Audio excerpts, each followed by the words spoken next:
Eh bien, bonsoir, courageux qui est encore là, qui avait en plus eu le courage d'échapper au cosplay. Je sais pas si c'est du courage, mais bon, c'est du unique. Donc, bienvenue pour une exploration assez libre du corps dans le cinéma de science-fiction. Le sujet est forcément beaucoup trop vaste pour le temps qu'on a, mais on va quand même essayer de l'explorer. On va essayer de repartir à chaque fois un peu dans l'histoire, et on va avoir deux axes principaux, on va dire, qui vont être, la première, ça va être de l'entomologie à l'exobiologie.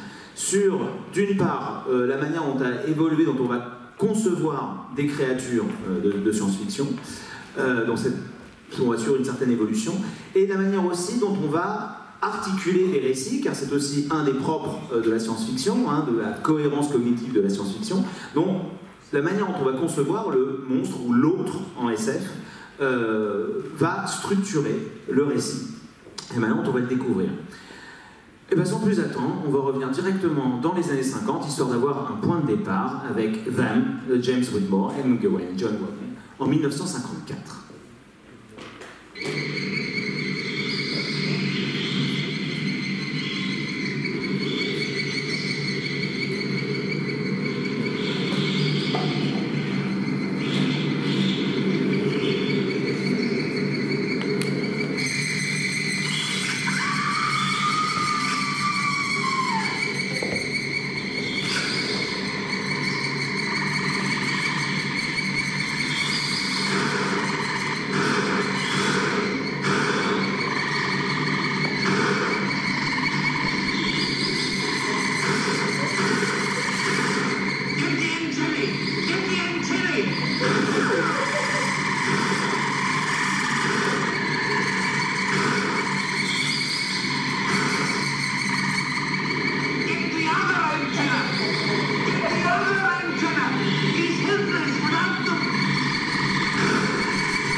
Une scène absolument typique dans un film dont le format va se répéter à l'envi dans énormément de films.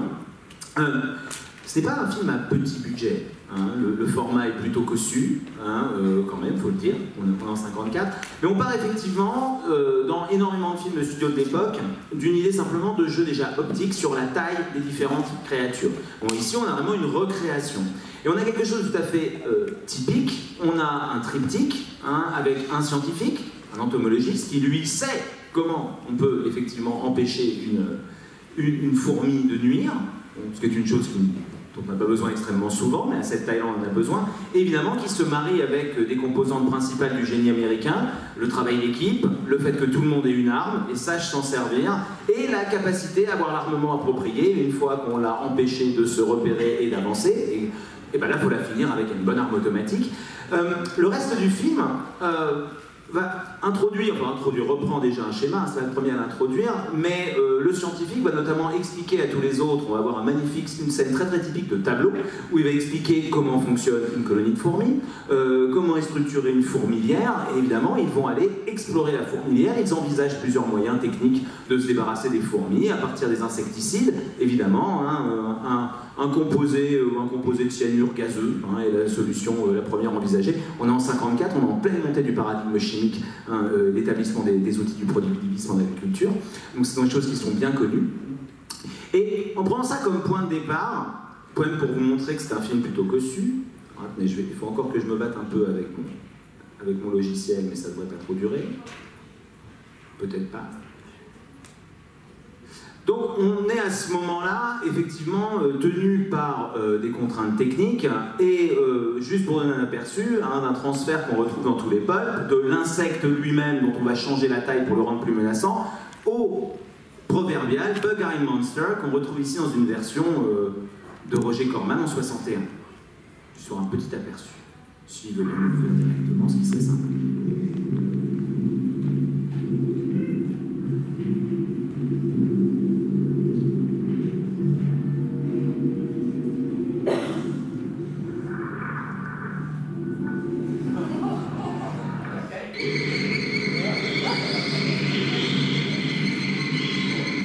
Faut que j'arrive à résoudre mes problèmes de logiciel assez vite. En fait, il met très longtemps à se relire, donc on va essayer une autre manip. Voir si... Non, il ne veut pas.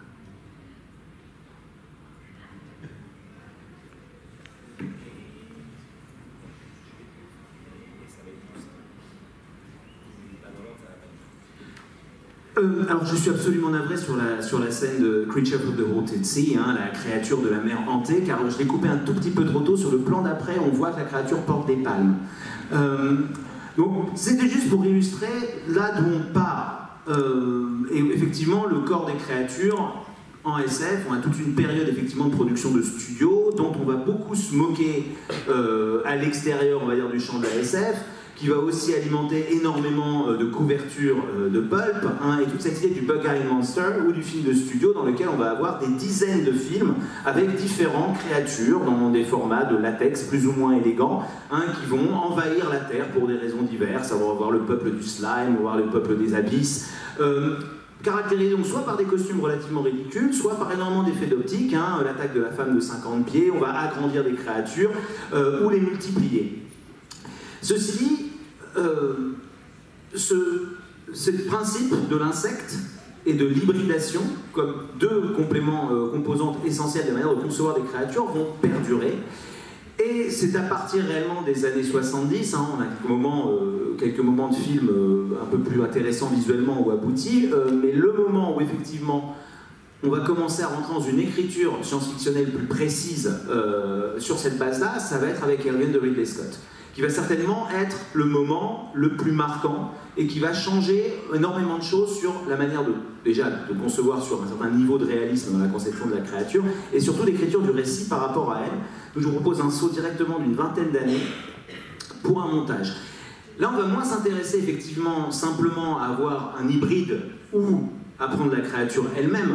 On va s'inspirer des connaissances qu'on a d'une créature, de son cycle de reproduction, et on va la projeter dans un autre monde, dans une autre créature à laquelle on va donner une cohérence complète.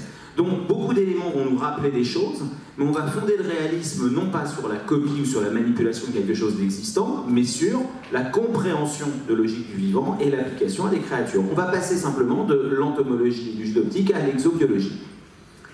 Et voilà un montage sur le cycle de vie de notre xénomorphe.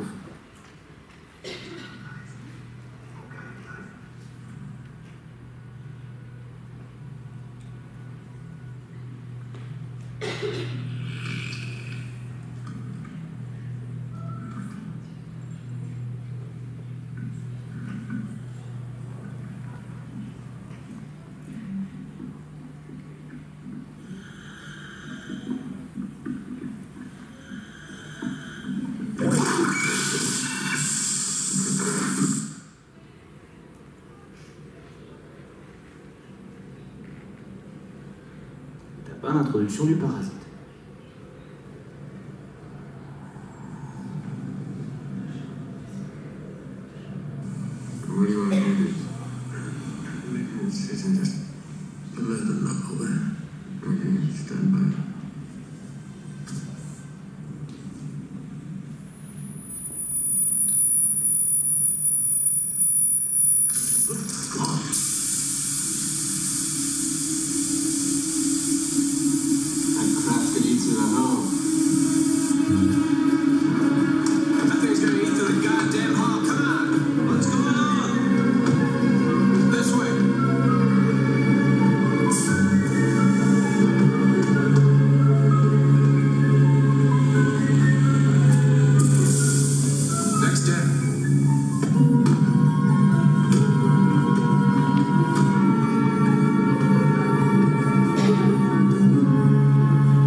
You can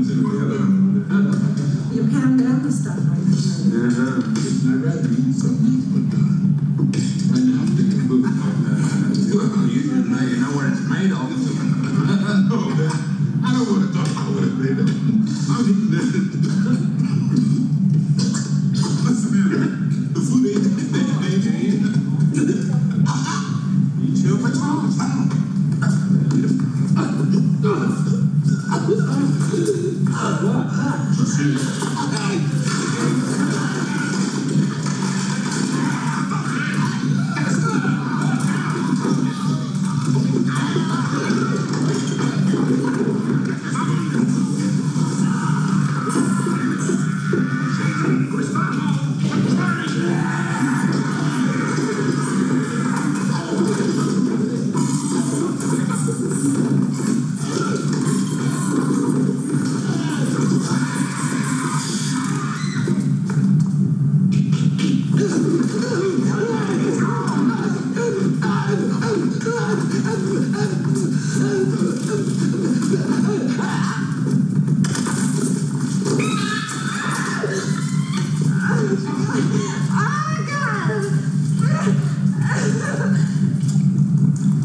j'ai effectivement pris là, en remontant pas mal de scènes, l'ensemble des étapes en fait, de développement de la créature. Énormément de choses à dire dessus. J'évoquais tout à l'heure pour Them le fait des effets d'exposition avec le scientifique qui est au milieu et qui, par des dialogues ou des scènes tout à fait précises, explique le fonctionnement de la créature et la manière de s'en séparer.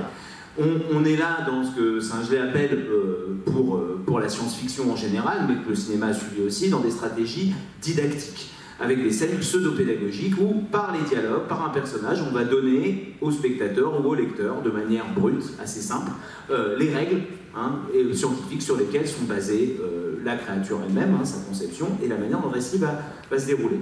Là, on est passé à quelque chose de pseudo-réaliste, beaucoup plus moderne, où la manière d'étudier la créature est intégrée au scénario au fur et à mesure.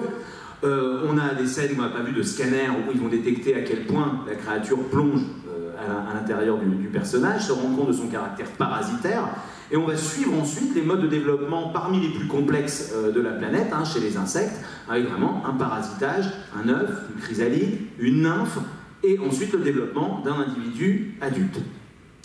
Autre chose sur la manière dont les caractéristiques de la créature vont servir à structurer le récit. Pendant l'expérience, il découvre effectivement le fait que le sang de l'alien est acide, ce qui va permettre d'introduire toute la géographie du vaisseau. Ils vont descendre, c'est là qu'on va pouvoir recommencer comme spectateur à faire sens de la géographie du vaisseau, de la manière dont les personnages vont se déplacer, ce qui va permettre ensuite d'avoir plus de clarté ou de compréhension malgré les scènes de panique, tout en annonçant déjà des choses qui vont être utilisées tout au long des films, des différents films, des 4 en tout cas, enfin les 3 qui suivront, c'est-à-dire cette idée qu'effectivement l'alien, quoi qu'il arrive, peut passer par où il veut. Il n'est pas tenu d'emprunter les couloirs ou les ascenseurs humains, il peut créer sa propre voie, chose évidemment avec laquelle va énormément jouer James Cameron dès le deuxième, avec la première scène, je veux dire, où le fait de tuer un alien à bout portant provoque la brûlure du soldat d'à côté, ce qui va permettre de rendre cohérent cette acidité du sang comme système de défense, en plus évidemment d'y voir un signe d'adaptation à un environnement extraterrestre. Et des choses qui vont aller, qui sont suffisamment cohérentes dès le départ pour qu'on puisse les réutiliser de manière très différente dans tous les films. Jusqu'au 4e, celui de Jean-Pierre Jeunet, où 3 aliens qui sont ensemble enfermés vont décider d'en sacrifier un 3e, qui n'est pas d'accord. Mais décide d'en sacrifier un 3e, du coup massacrant le 3e, celui-ci se met à saigner, son corps passe à travers le plancher en métal qui est le même, et ce qui permet aux 2 autres de s'échapper. Autre chose qu'on voit dans la suite, je vais essayer de vous la remontrer, évidemment il y a un jeu sur la progression dramatique. Passer le premier effet de sursaut après l'infection du personnage, on a tout d'un coup un effet de calme, où celui-ci revient, c'est évidemment le calme avant la tempête, ce qui permet de remettre en scène de manière paroxystique la véritable naissance de la créature, et aussi de thématiser une chose, c'est que le protocole de quarantaine pour quelqu'un qui est infecté, qui ne doit pas rentrer dans le vaisseau, est joué dans ce film-là. La scène sera reprise évidemment dans Prometheus. Derrière, on n'est pas censé laisser rentrer dans un vaisseau spatial un corps étranger, qu'il soit de type viral, bactériologique ou un être extraterrestre. Là, du coup, effectivement, le mode de reproduction de la créature permet de passer outre. Même si, évidemment, on le découvrira juste après, c'est pas réellement ça qui permet à l'alien de passer, puisque c'est une autre conception du monstre, puisque le vrai monstre, en fait, apparaît en passant. Il est là, c'est un hobbit. Et la dernière scène va introduire énormément de choses qu'on voit dans cette scène, qu'on va retrouver, réinterpréter dans d'autres récits juste après. Et dans cette scène, il introduit quelque chose qu'on va retrouver de manière assez constante. D'une part, le fait qu'elle se déshabille. Ça sert à 2 choses. D'une part, ça met énormément en valeur le contraste qu'il y a entre la fragilité d'un corps humain, je veux dire, être nu ou être peu habillé, c'est être vulnérable, et fait jouer énormément ce contraste, notamment par les couleurs, ici en plus, qui viennent le souligner, entre sa nudité, son caractère physique et fragile d'Homo sapiens sapiens perdu dans l'espace et protégé de la mort par quelques millimètres de métal, et permet ensuite, surtout, aussi, de jouer sur la direction du regard du spectateur. De la manière la plus flagrante est ici. C'est quand même une manière extrêmement fine de faire passer le regard du spectateur sur l'alien, qui fait déjà partie du décor, puisqu'il est juste au-dessus, c'est bien sa tête qu'on voit, qui reprend exactement la forme et la couleur des tuyaux qu'il y a à côté pour s'y intégrer extrêmement bien, ce qui permet de renforcer l'effet de surprise, puisqu'au moment où la créature apparaît, en fait, on se rend compte qu'elle est déjà apparue depuis un moment et qu'elle est là depuis le début. On a ensuite évidemment cet effet de symétrie où elle-même va venir effectivement se cacher dans l'ombre, va se réintégrer à cette espèce de machine et elle-même va utiliser une forme de chrysalide qui va lui permettre effectivement de supporter le vide et de se débarrasser de la créature, là encore en restant cohérent avec tout ce qu'on a vu depuis le début, hein, c'est-à-dire la mise en valeur du fait qu'un trou dans la coque, exactement à la manière d'un avion, va provoquer une dépressurisation violente, et elle, justement, c'est de ça dont elle va se servir pour détruire la créature, dont le corps est manifestement adapté au vide, vu que le simple fait de la mettre dehors ne suffit pas, hein, il faut en plus allumer le réacteur. Donc, autre chose évidemment, puisqu'il est toujours un peu gênant quand on essaye de faire des présentations thématiques et brosser la chose, c'est qu'on est aussi dans une œuvre d'auteur au pluriel, avec des conceptions assez personnelles sur le cinéma, l'hybridation générique de Scott à cette époque-là, hein, qui fait 2 films noirs de SF, avec ici on tire beaucoup plus vers le fantastique, et évidemment tout le travail de Giger sur la biomécanique. Qui est justement extrêmement mis en valeur dans ces plans-là, qui sont ceux où finalement la créature apparaît le plus clairement, puisque Scott travaille énormément la progression de la créature, étant ici tout à fait classique en termes de conception fantastique, hein, où la créature n'apparaît finalement clairement en pleine lumière qu'à la fin. Et ici, évidemment, tous les mouvements, les vertèbres, son intégration à l'environnement permettent de renforcer ce caractère doublement monstrueux de la créature, hein, qui est à la fois monstrueuse en tant qu'hybride parasitaire, en tant qu'hybride de ce parasite, de ce pseudo, de cet insecte exobiologique dont l'ADN va se mélanger à l'hôte de manière différente à chaque fois, ce qui n'est pas encore le cas ici, mais qui va être exploité par la suite, et aussi son caractère semi-machinique, qui la rend encore plus inquiétante. Elle est réellement un monstre et une machine à tuer. Mais évidemment, on parle d'un monstre. Donc j'ai introduit tout à l'heure, le monstre avant tout est une créature hybride, une créature qui va nous rendre mal à l'aise parce qu'elle va mélanger des catégories qui normalement sont séparées. L'autre fonction du monstre, la fonction du monstre est celle de la fonction de miroir. Le monstre est ce qui nous renvoie à notre propre monstruosité. Et le monstre, effectivement, du film et des autres films derrière ne sont pas réellement les xénomorphes. Le véritable monstre du film, c'est l'androïde. C'est celui qui décide, aux ordres de sa compagnie, de faire passer cet alien, ce xénomorphe, bien avant la vie des humains qui sont là. Il a beaucoup plus d'importance, vu qu'évidemment, on imagine très bien qu'un militaire qui voit un truc dangereux, il a envie d'en avoir un exemplaire ou deux, et de le vendre à quelqu'un d'autre. Et ce sont des effets qui vont être donc, développés tout au long de la série.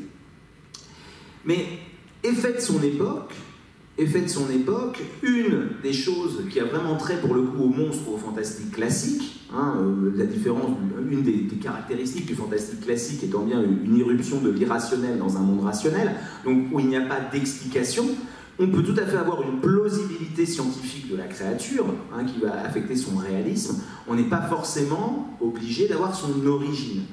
Il se trouve que dans les années qui ont suivi le premier film évidemment, mais surtout tous les films qui vont après, il y a tout un monde transmédiatique qui s'est développé autour d'Alien, et Ridley Scott lui-même a décidé de nous donner l'origine. Dans un mouvement assez paradoxal, quand il revient avec Prometheus, il décide à la fois d'une manière quelque part plus science-fictionnelle que fantastique, de nous révéler l'évolution du xénomorphe, d'où son origine, sa vie, son œuvre, tout en insistant et en le réinscrivant dans une tradition elle-même très hybride, vu qu'il décide de tout réinterpréter à l'aune de Frankenstein.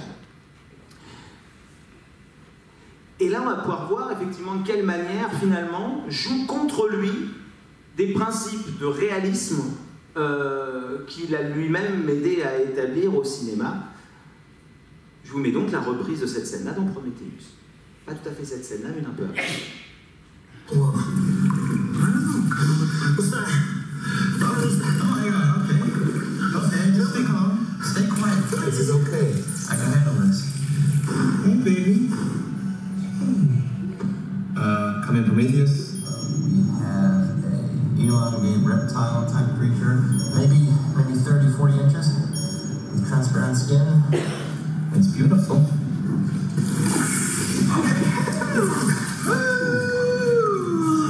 Prometheus, we have two. Look at you. Look at you, baby. Look at the size of that. What is it? Look at it. You need to stay calm, okay? What's there to be calm about? You need to stay calm because she is beautiful. What the hell makes you think that's female? She's amazing. Look.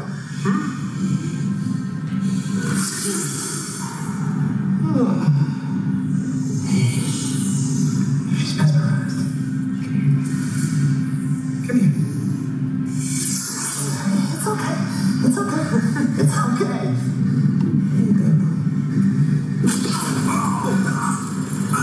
You're strong. Maybe you can help me now, okay? You can help, man, okay? Oh my god. It's getting tighter. I ain't touching it. Come on, touch it. That's the thing, man. For God's sake, don't be... God, you're making it worse. I'm saying it. Understand? I freaking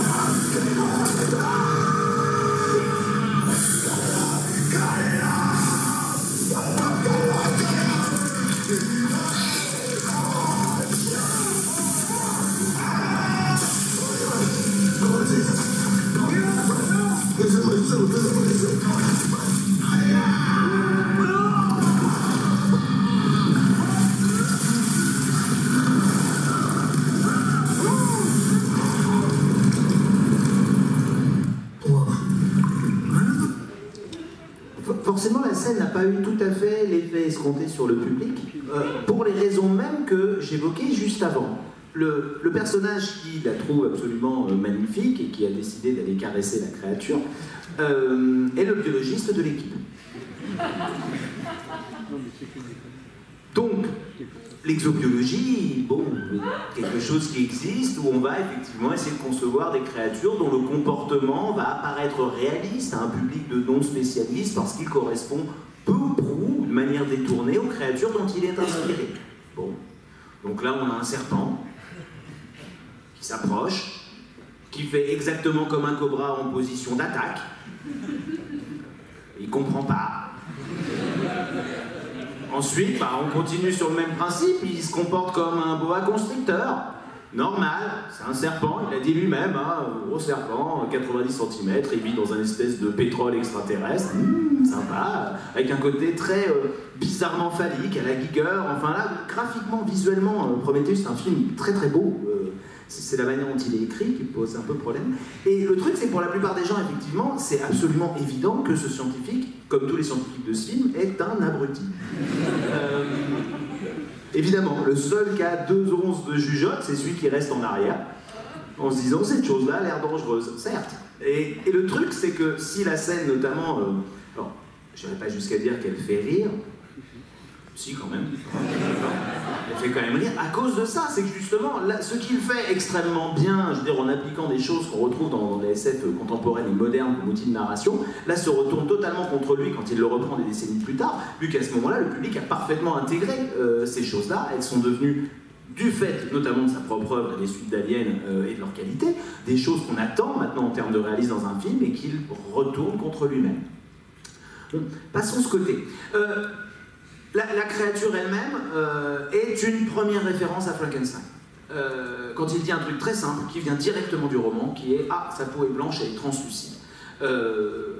Il essaye de revenir effectivement aux sources et au roman d'origine, dont la laideur de Frankenstein dans le texte est moins liée à ses traits que justement au caractère blanc semi-translucide de sa peau qui laisse apparaître les muscles qui sont derrière. Et derrière, sur 2 films, donc, il va continuer ce thème, l'admettre, et donc mettre au cœur, en fait, de la création d'un xénomorphe, déjà, il peut en faire une création, qui est elle-même la création d'une créature, qui est donc l'androïde créé par Weyland, qui décide de financer une entreprise d'exploration, en espérant, effectivement, rencontrer le créateur de l'espèce humaine. Bon, ce ne seront pas des créateurs, ce sera un créateur, c'est la classe en dessous, c'est l'ingénieur. Bon. Ceux-là sont déjà morts et il va nous refaire effectivement toute l'histoire. Ils étaient en train de développer une arme biologique de destruction massive. Leur prochaine étape de destruction étant la Terre. Bon. Le film commence sur une séquence très métaphorique du suicide que constitue le développement d'une arme de destruction massive, mais ça il n'explicitera jamais réellement. Et surtout, il va axer toute l'existence même du xénomorphe sur le rejet de l'autre.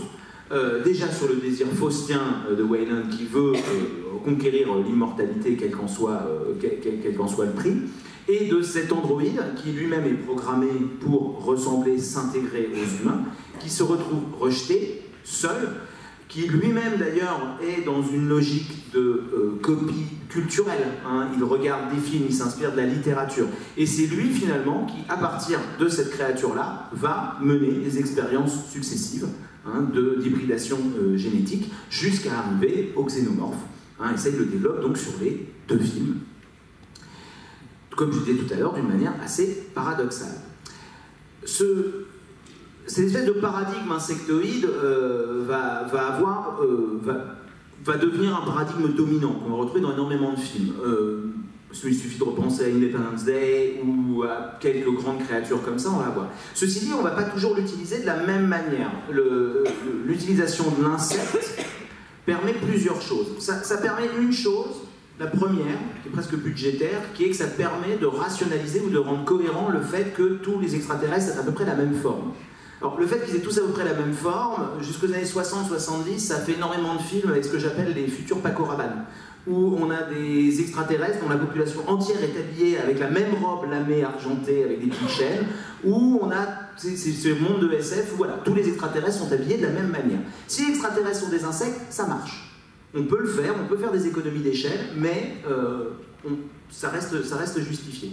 Mais une utilisation de l'insecte plus politique, plus idéologique, c'est Verhoeven dans Starship Troopers en 1997. Qui va se lancer.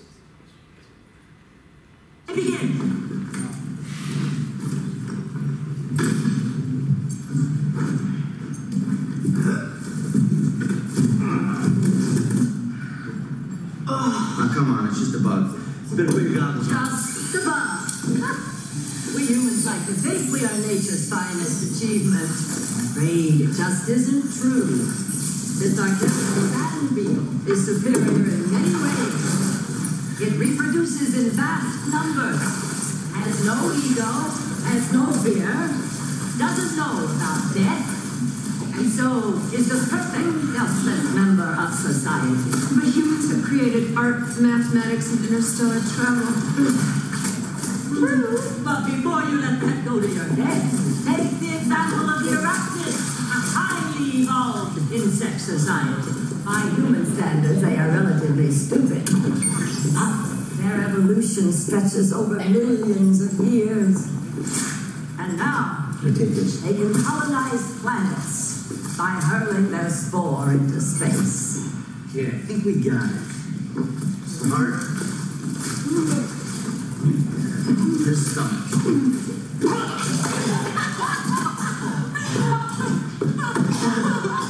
Nerves and steel!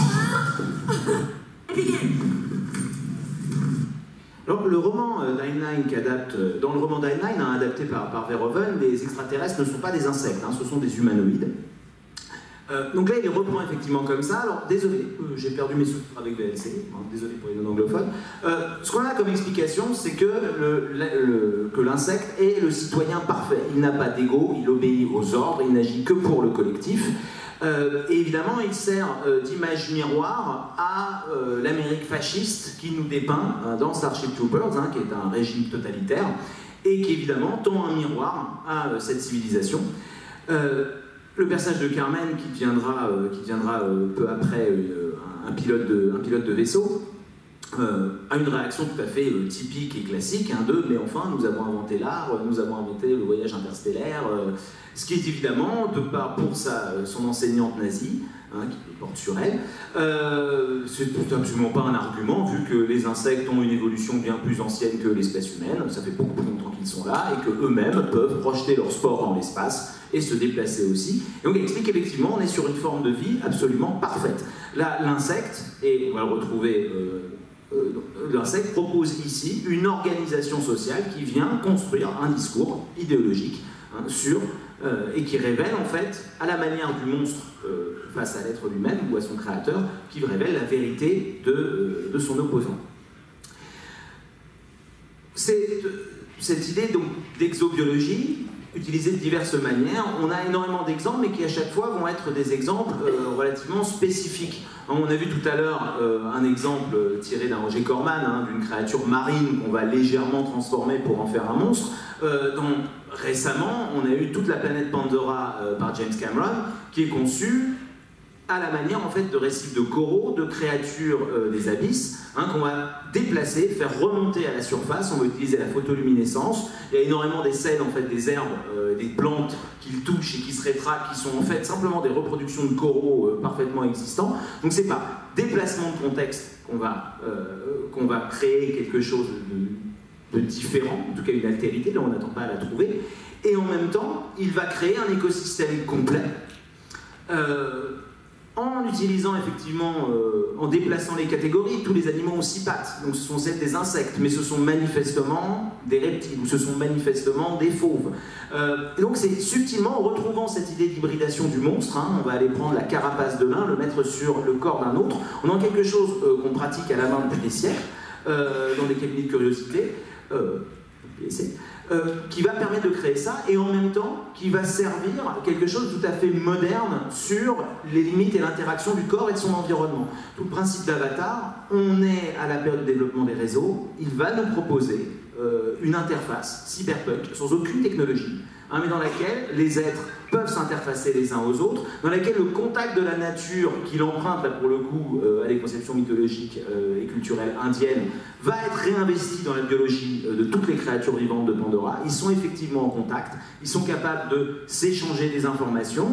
Sigourney Weaver encore qui explique que le nombre de connexions qu'il y a sur Pandora pour toutes les plantes dépasse de loin celle du cerveau humain.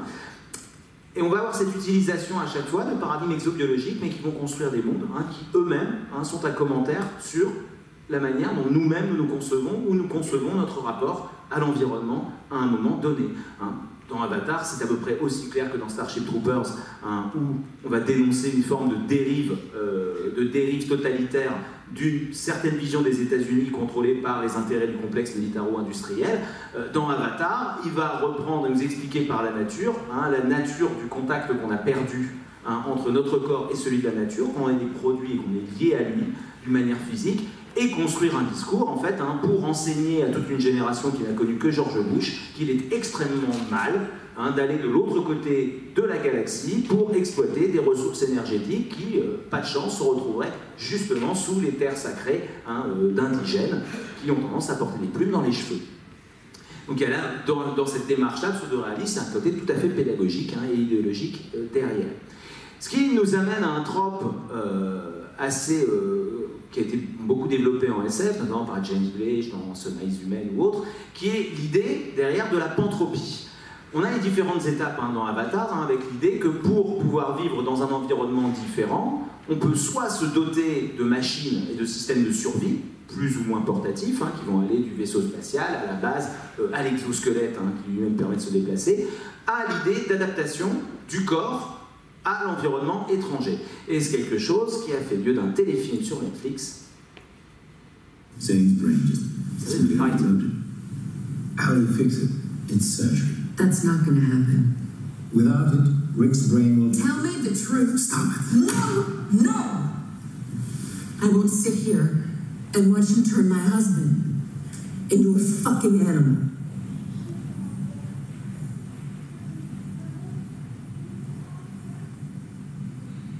We are in uncharted waters, Abigail. What are we actually doing here?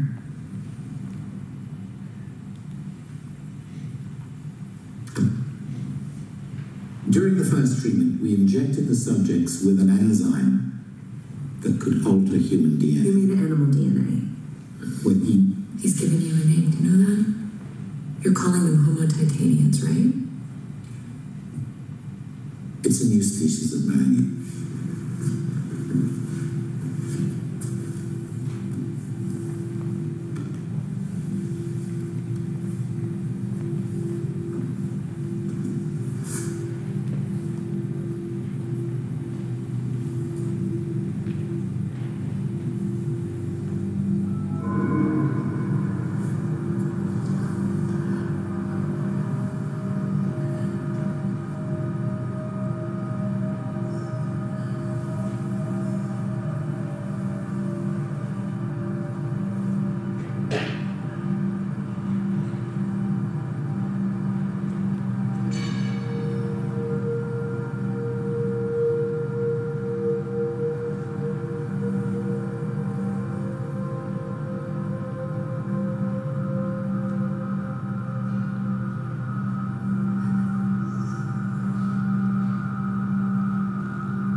frequency and tactile contact.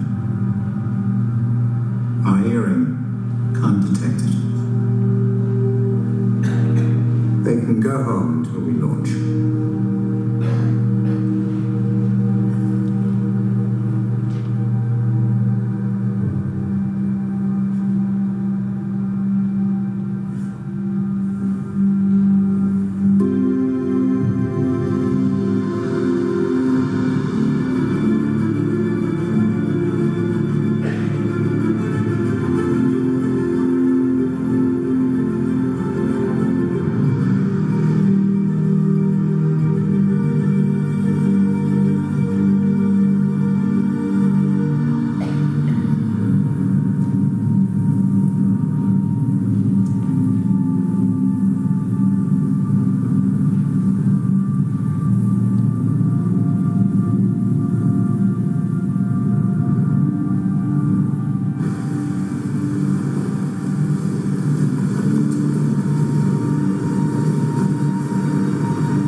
Donc effectivement, tout le film, en fait, on parle de cette espèce de processus et d'expérience, bon, avec énormément de ratés, beaucoup de victimes.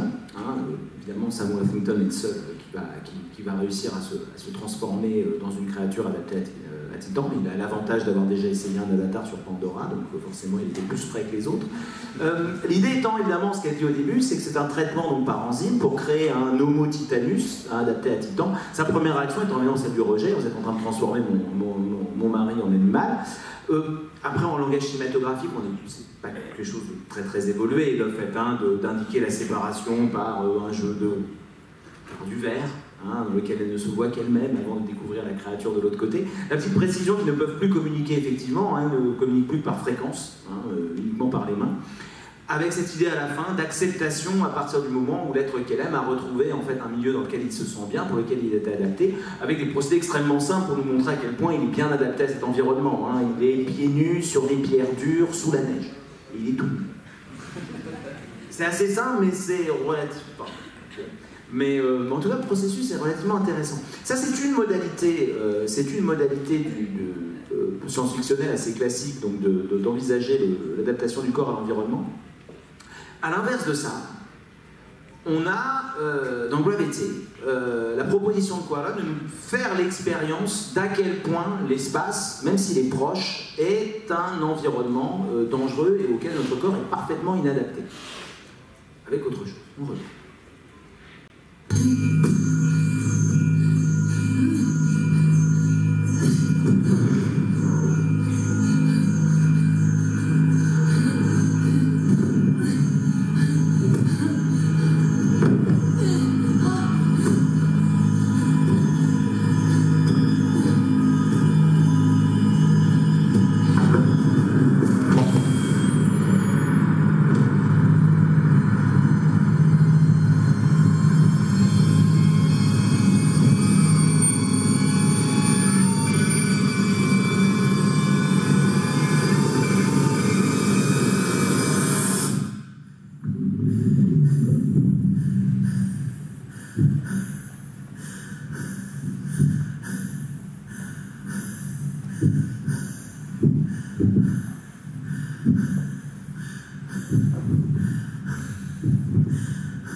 caractéristique de la science-fiction, particulièrement de ce qu'on appelle la hard SF, c'est de réussir à travers l'identification au personnage, de donner l'expérience sensible de situations ou d'expérimenter des choses qu'on ne pourrait pas expérimenter de manière réelle.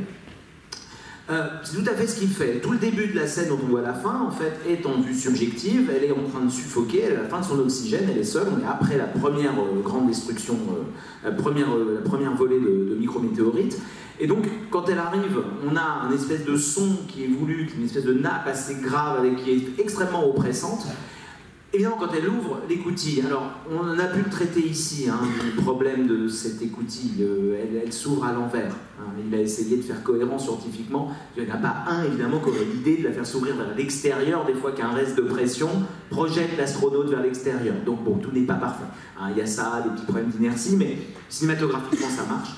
Mais du coup, elle ouvre l'écoutille et à ce moment-là, on revient déjà à son ouïe subjective, ce qu'elle entend, elle, à travers la combinaison. On a un effet de calme, effectivement, comme elle, qui va arriver jusqu'au silence, et on retrouve, effectivement, cette image de renaissance, qui est assez claire au milieu, et le fait qu'elle aussi, on retrouve en partie ce qu'on disait avant, c'est-à-dire qu'elle se débarrasse de son exosquelette ou sa chrysalide, et que vraiment, elle renaît en plein milieu, et ensuite, on se retrouve avec cette fragilité du corps, qui est séparé justement du vide spatial par juste quelques artefacts techniques, et on retrouve cette vulnérabilité qui va la poursuivre. Juste après, on voit le début de la prochaine catastrophe. Évidemment, il y a le feu, elle s'en sort très bien, et ça annonce, bien entendu, la toute fin du film. On a une deuxième scène, effectivement, de renaissance. Là, on n'aura pas complètement le cordon ombilical ou la position fétale, on aura le milieu amniotique, qui lui permet de redescendre, et le fait qu'elle repose les pieds sur terre, d'une manière beaucoup plus convaincante que le Titan.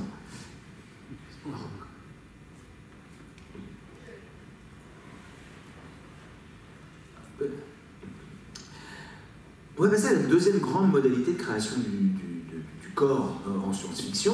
On l'a bien dit, dans Alien on a les deux, on a l'aspect insectoïde, l'aspect exobiologique, on a aussi la créature artificielle. Et donc la créature artificielle la plus typique du genre, ce sont les robots qu'on retrouve ici dans un état en 62.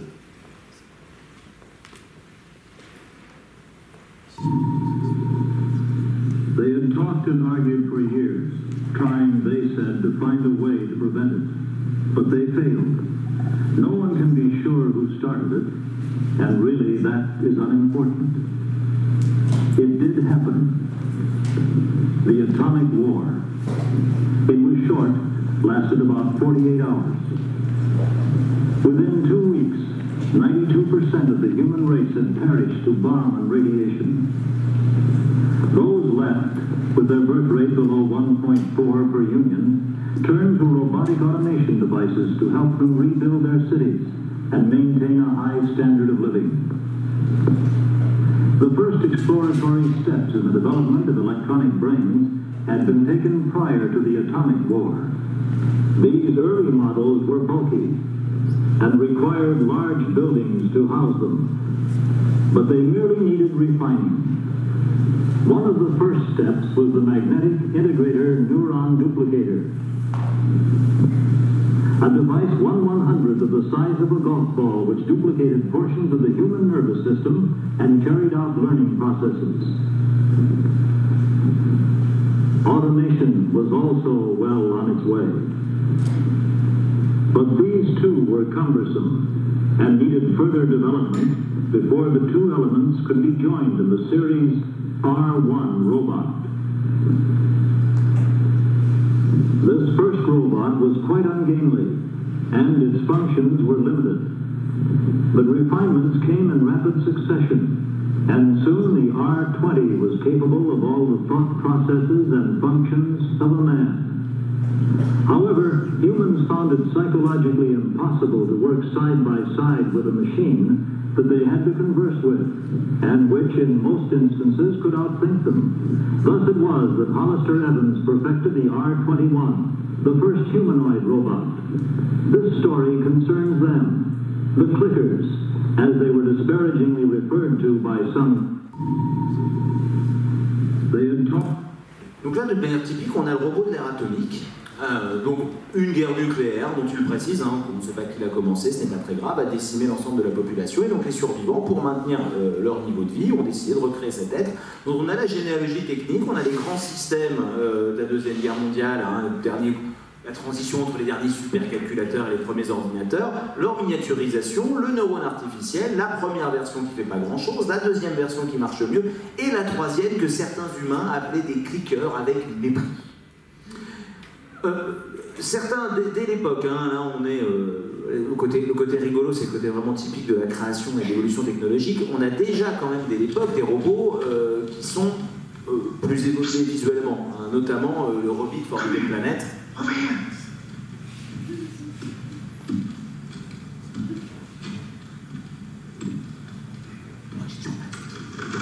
Can I be of service, sir? But never mind the sir, mister, but I'm a stranger in this so-called planet. I was just wondering if you could tell me where I could get a hold of some of the real stuff. Real stuff? Just for cooking purposes, you understand. I take a big pride in my duties.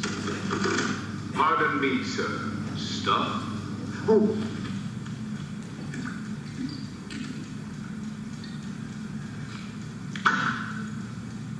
Just about one jolt left. Oh, genuine ancient rocket bourbon. See here? Well, you've no living contraption now to take account of you. Quiet, please. I am analyzing. Yes, relatively simple alcohol molecules with traces of fusel oil. Would 60 gallons be sufficient? Gallons? Mister, I've been from here to there in this galaxy, and I just want you to know you're the most understanding soul I ever met up with. Ah! Évidemment, les personnages, bon, outre les ressorts comiques, hein, d'application du vivant au mécanique, hein, qui est un procédé tout à fait classique, si vous avez suivi la scène, hein, c'est le cuisinier, hein, qui donc demande s'il sait où trouver du bourbon, et donc il analyse le bourbon et lui propose de lui en produire à peu près 200 litres, hein, ce qui provoque évidemment la joie.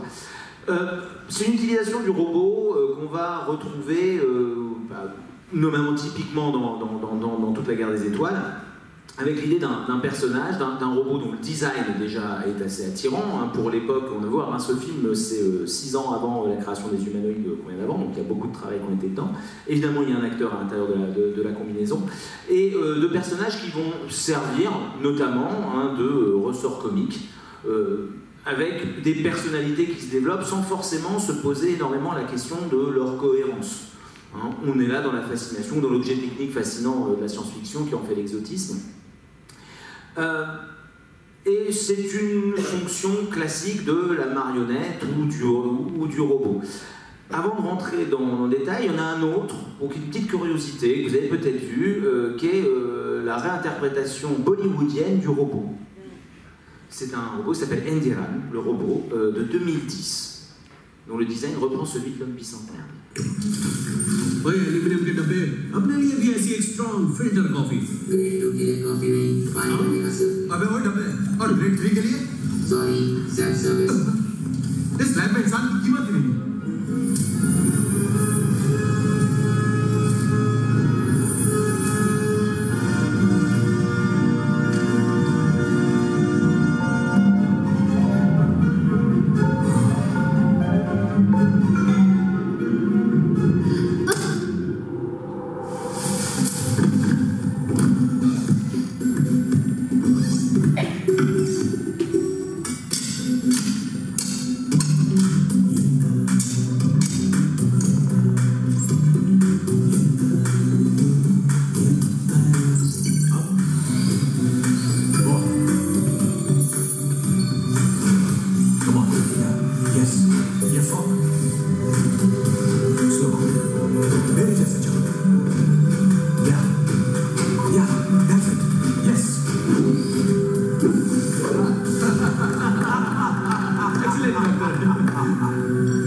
Data transfer शुरू करता हूँ connection verify करूँगा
Oui, un robot bollywoodien, ça danse, normal. Et ça choré, normal. Alors en fait, pour être honnête, tout le budget synthèse du film est allé dans cette séquence. Alors c'est pratique quand on a vraiment, je pouvais tout vous montrer. Le film lui-même, après, sur ce thème-là, c'est bon, c'est facile de se moquer de Bollywood quand on est dans des productions comme ça. Le film reprend, en termes de scénario, en termes de choses, reprend des choses assez éculées. Le fait est, avec, et là encore, des ressorts comiques qui sont dans tous les sens. L'autre chose qui est assez intéressante, déjà quand on parle du corps, c'est les écarts entre les canons de beauté, puisque le scientifique, vous voyez là, le grand barbu, là, le robot, en fait, au fur et à mesure du film, dans tout le reste du film, a sa forme à lui, mais rasée. Et c'est quand même lui le jeune premier du film. C'est-à-dire que c'est lui qui est avec celle qui se plaint parce qu'il passe tout son temps à travailler. C'était juste sur cette question-là. Comme je dis, les robots sont utilisés de plein de manières différentes, dans plein de genres différents, sans forcément qu'ils soient problématisés dans une notion de soi ou du corps. Ceci dit, là où les traitements science-fictionnels deviennent en général plus intéressants, c'est quand justement c'est le rapport entre le corps humain, entre l'humain et le robot qui est mis en avant ou qui est soumis à une réflexion, à une construction. Et sur les thèmes qu'on va retrouver énormément, déjà qui vont faire tout le lit du cyberpunk, avec cette idée d'intégration progressive de la machine au corps, et qui va directement questionner les limites de notre humanité, des questions sur l'appartenance qu'on a du corps. On va commencer à introduire des éléments extérieurs, qui sont éventuellement des éléments qui font partie de l'économie de marché. Et évidemment, comme première chose, on a passé 2 séquences du Robocop de 87 et celui de 2014. And it's in. No pause. Alright, let's go ahead and shock a flatline and let's quit. Okay, everybody clear. Yeah, clear.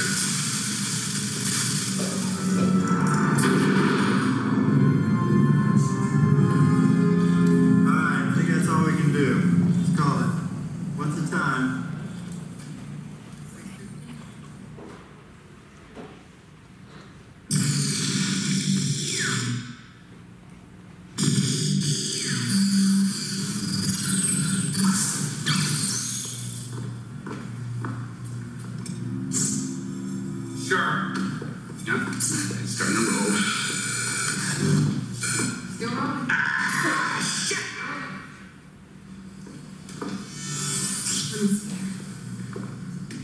Bring in the LED.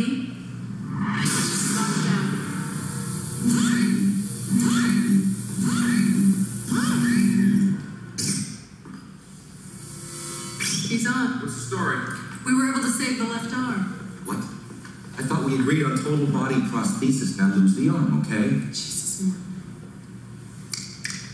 Can you understand what I'm saying? Doesn't matter, we're gonna blank his memory anyway. Well, I think we should lose the arm. What do you think, Johnson? Well, he signed a release form to rejoin the force. He's legally dead. We can do pretty much what we want to. Lose the arm. Shut him down. Prep him for surgery.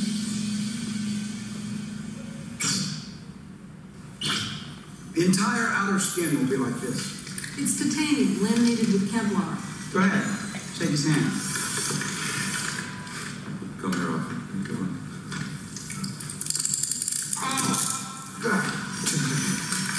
It's got a hell of a grip. It's 400 foot-pounds. He could crush every bone in your hand. All right, attach it to his shoulder. Like that.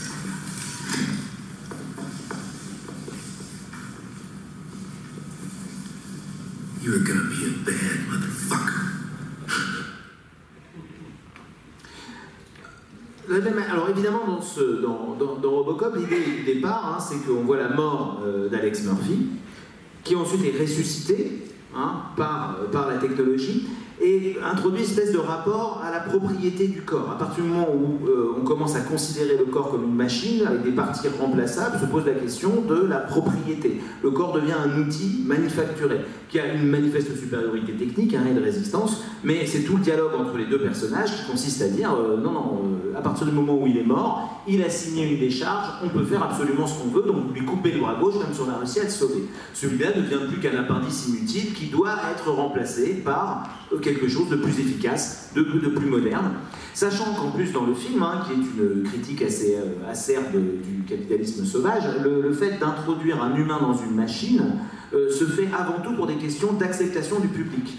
On a un cartel multinational typique du cyberpunk qui récupère des marchés publics et notamment de la protection et qui veut qu'un humain soit intégré à la machine. Ils veulent un cyborg pour justement que le public accepte leur technologie et avoir la main sur les contrats publics. Pas du tout pour des questions de le ressusciter ou autre. Et donc de manière tout à fait classique, celui qui pousse le projet, le créateur du monstre, qui explique à l'autre de manière positive, you're going to be a bad motherfucker, quelque chose qui est tout à fait positif dans son cas, et se regarde dans un miroir et en fait se traite lui-même de ce qu'il est effectivement. Ce concept justement de la perte des organes ou de la réalité vraiment physique de ce qui reste d'un humain dans une machine ou d'un cyborg est représenté aussi dans la version plus récente.